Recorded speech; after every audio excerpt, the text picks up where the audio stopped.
नमस्कार, मैं हूं आपके साथ नलोफर अंसारी और आप देख रहे हैं V9 न्यूज। आइए रुक करते हैं कुछ बड़ी खबरों की ओर। दरभंगा लहेरियासराय स्थित वरीय पुलिस अधीक्षक के कार्यालय कक्ष में अवकाश कुमार की अध्यक्षता में मासिक अपराध समीक्षात्मक बैठक का आयोजन किया गया, जिसमें विभिन्न स्थानों के थाना बच्चों एवं नगर पुलिस अधीक्षक सागर कुमार झा, सदर एसडीपीओ अमित कुमार सहित विभिन्न थानों के थानाध्यक्षों एवं पुलिस पदाधिकारीगण मौजूद रहे। जानकारी देते हुए वर्ष 2024 का ये पहले मासिक अपराध समीक्षा बैठक थी। उन्होंने कहा, आगे आने वाले कई त्योहार एवं राष्ट्रीय त्योहार 2024 का लोकसभा चुनाव भी नजदीक है और इस बीच टॉप 10 अपराधियों की सूची तैयार करने को कहा गया है। सीसीए एक्ट के तहत फरार एवं वांछित चल रहे हैं अपराधियों एवं विभिन्न मामलों में नामजद अभियुक्त की गिरफ्तारी जल्द सुनिश्चित करने का निर्देश विभिन्न थानाध्यक्षों को दिया गया है। इन दोनों शहर में चोरी की घटनाएं लगातार बढ़ रही है।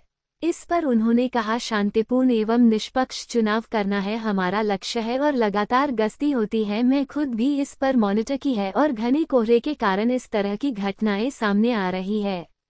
थाना अध्यक्षों के माध्यम से विभिन्न कांडों का निष्पादन जनता दरबार के माध्यम से होता है, तो जिन जगहों पर सूचना के बाद भी कोई एक पक्ष मामले के निराकरण में सहयोग नहीं करते हैं तो वैसे लोगों पर कार्रवाई की जानी चाहिए।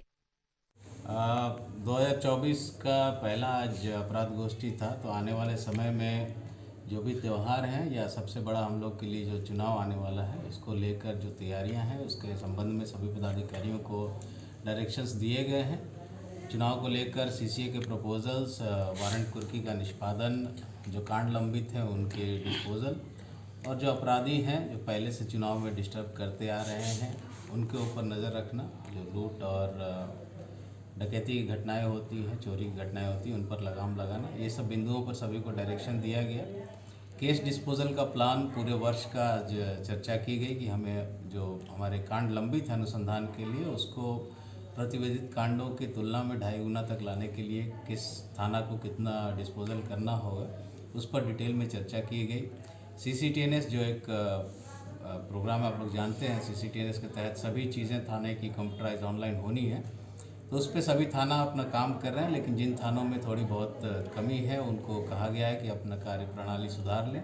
कोई दिक्कत, टेक्निकल दिक्कत आती है तो उसके लिए हेल्प करने के लिए हम लोग हमेशा हैं। इसके साथ जो ऑन प्रोहिबिशन को लेकर, प्रोहिबिशन इम्प्लीमेंटेशन को लेकर है, शराब का विनिष्टीकरण हो या जो गाड़ियां जब्त की गई हैं शराब के साथ उसका राज्य साथ करना हो, उनके प्रस्ताव जल्द से जल्द भेज दिए जाए।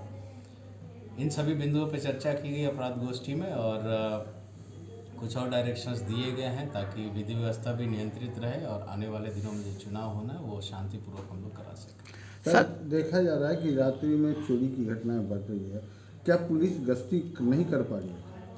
नहीं, देखिए गश्ती हो रही है, निरंतर हो रही है। रात में हम भी देखे हैं, चेक किए हैं, गश्ती पे गाड़ियां रहती हैं।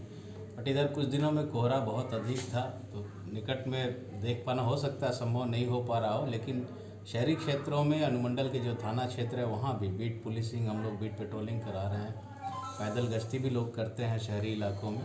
शहर के एरिया में थोड़ी चोरी कम हुई है रिलेटिवली, लेकिन जो गांव के जो मुफस्सिल थाने हैं हमारे, उनमें कुछ घरों में चोरी की घटनाएं हुई हैं। सभी थानाध्यक्षों को इस पर नियंत्रित करने के लिए कहा गया। चौकीदार दफादार की जो व्यवस्था हमारी है सूचना संकलन करने के लिए, उनको तत्पर रहने के लिए कहा गया। सर, एक लगातार आपके जनता दरबार में बहुत सारे मामले आते हैं, उसमें से एक खास मामला होता है ज़मीन। तो यहाँ पे मिलने के लिए लोग जितने आते हैं, रिपीट होने वाले लोगों की संख्या बहुत कम है। अगर 150-200 लोग मिलने आते हैं तो उसमें से 2 या 3 लोग ही दोबारा आते हैं मिलने के लिए।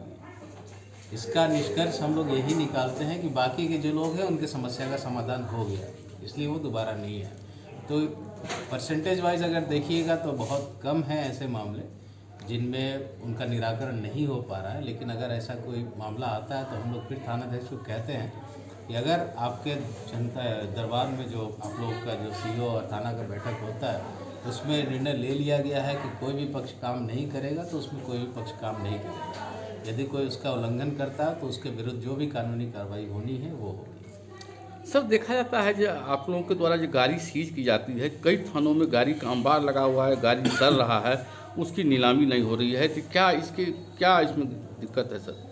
अधिकतर गाड़ियां जो अभी थानों में हैं वो मद्य निषेध कानून लागू हुआ उसके बाद जो जब्त की गई शराब के साथ उसको लेकर है। लेकिन डीएम ऑफिस के स्तर से, डीएम सर के स्तर से भी हम लोग भी रुचि लेकर इसमें सभी राज्य शासन के प्रस्ताव भेजते हैं और गाड़ी छोड़ने का, रिलीज़ करने का प्रोसेस बहुत अब सिंप्लीफाई कर दिया गया है। जो धारक है उनको एक अमाउंट जमा करना होता है और वो अपनी गाड़ी ले जाते हैं। तो काफ़ी कमी आई है पिछले कुछ महीनों में थानों में जो गाड़ियाँ लगी हैं।